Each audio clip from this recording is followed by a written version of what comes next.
Left. Right. I'm pretty sure the flower is what the ghost person wants. Go outside. Back off. Back up. Go left. Go see the ghost. Inspect the grave. Back away from the sword. Continue. I better check everything. Inspect the lake. Okay, leave. Continue. Inspect the stones. Continue. Check out the unicorn. Back up. Back up. Back up. And now let's go right. Inspect the tree. Press the knobs.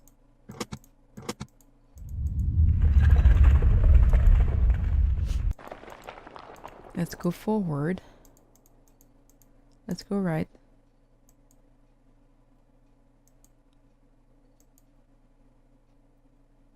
Surely the flower will ease the pain of the spectre. You approach the flower and carefully pluck it from the ground. There is something special about this flower. Light continues to pierce through the darkness from the opening above. Surely this gives you some hope that it is not lost.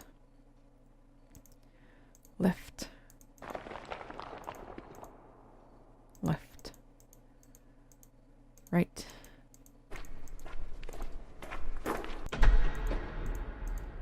Back up. Back up. Leave. Back up again. And then we go left. Go see the spectre. Inspect the grave. The ghost appears before. Without hesitation, you reach for the flower and give it to the spirit. The spirit grabs the flower from your hand as you extend it to it. You feel a subtle breeze blow by as the figure fades away. A faint whisper dances about the air. I am free at last. You feel relief. Take the sword. You now wield a special sword.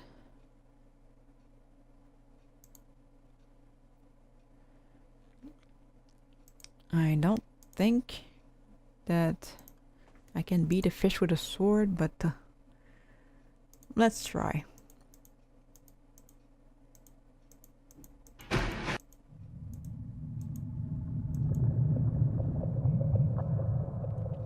Oh, you thrust the sword into the top of its mouth.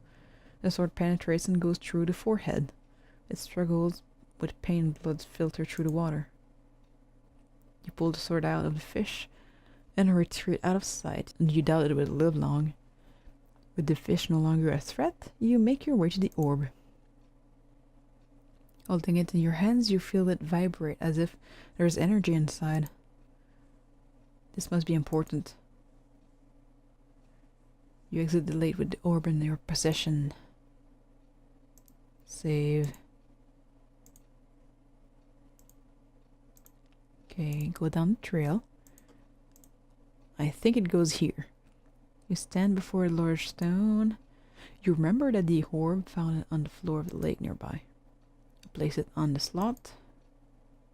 The stone that surrounded it began to glow. The light radiates and grows bigger. With a flash of light, your surroundings change. The ground no longer is grass. The newly discovered floor appears to be very old, as if crafted by someone long ago.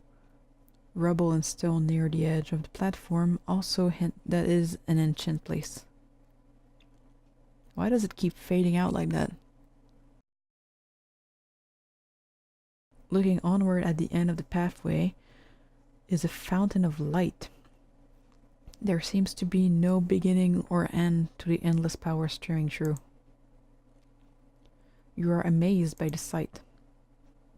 Approach the light. The The light intrigues you and you walk towards it. Rays of light brush about you as they are seeking to break away from the home. You feel the energy flow into you, but you struggle to contain it. Your body begins to glow immensely, and you burn from the inside out. Okay.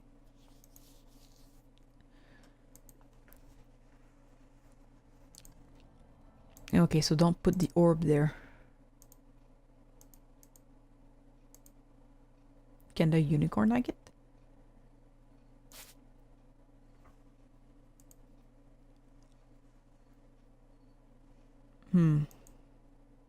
Must find a way to charm it. Well, I have an orb of power now, but I can't put it there because the magic sword won't accept the power, and I burn from the inside out. Well, I have a magic sword now, so I should be able to kill a spider, right? Right. I think. Enter.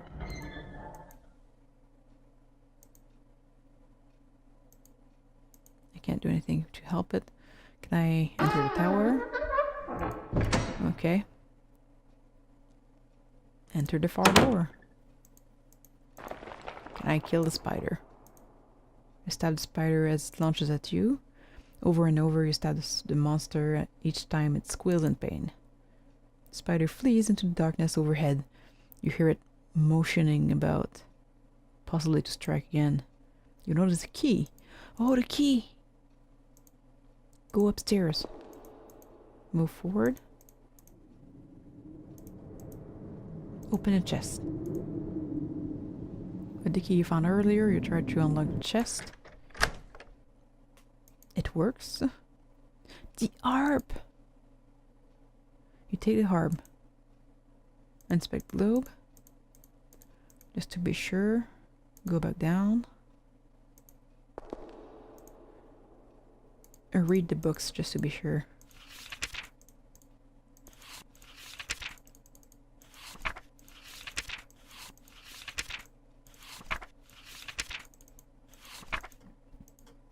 Okay, go back down. Go outside. Back up. Back up. Go left. Into the grass. Forward. Continue. Keep going. A unicorn. Unsure what is going on, you think of a way to tame the beast. You suddenly remember the harp. You play the harp. The soothing calm comes over you as you listen. The unicorn comes into view and stops before you. The unicorn glares at you, and you begin to hear a faint voice in your head. Human, have here for my words. A great evil has gripped these lands, and it has rendered me powerless. You must find some way to stop it. I wish I could help you, but without my full power, I can do little. The fate of this land depends on you. Before you could speak, the unicorn turns away and runs. You realize that you are alone to complete this quest of yours. This is no longer about saving your farm. You must save the whole land from the spreading darkness. Turn back to your quests. You turn back as you question what you should do next. Well, there was a dog that I could charm as well. So let's back up and let's go right and let's go through the gate. Through the gate. Into the tower. Downstairs. Middle door. There's a dog. You pull out the harp. The hound begins to wag its tail. To your surprise, the beast walks away as if it were charmed by the harp. You never gave it much thought how powerful music can be. Oh. You open the door to find a skeleton positioned in a corner of the room. There is also a bed and some change attached to the wall. You have no doubt this individual was locked up for a long time. Inspecting the skeleton, you notice a ring in one of his finger bones. There's a faint glow of light emanating from the ring. It's as if it were magical. You might find a ring useful.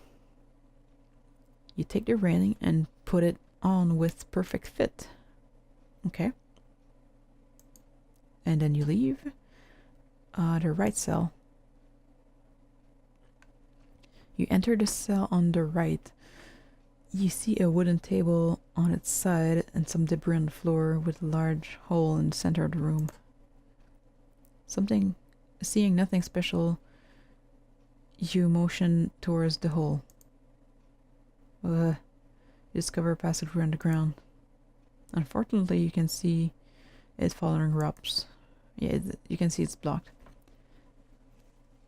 Seeing that there is little you can do now, you back off. Okay. So I think that the ring is what I need to get the power from the orb.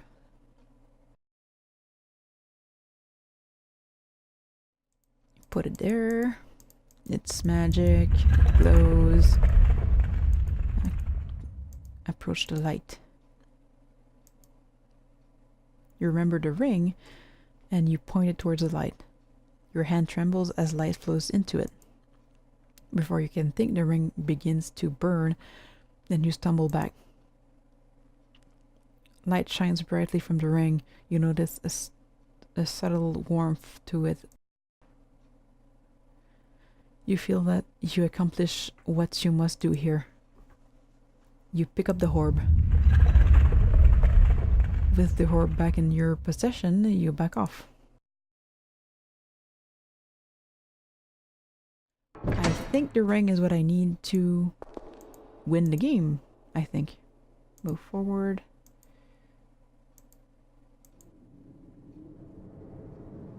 Save. Continue forward. Open the hatch. Destroy the stone. You stretch forth your fist and point the ring at the stone. You can feel a resistance as if the stone is trying to defend itself. You try to keep hope and focus on the ring.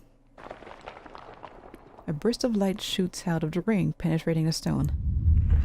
You feel the very air shake about. The ground beneath your feet begins to vibrate. The ring becomes heavier to hold in place, but you know that it is working. You feel confidence that with a sense of joy sweeping over you. The light intensifies, nearly blinding you.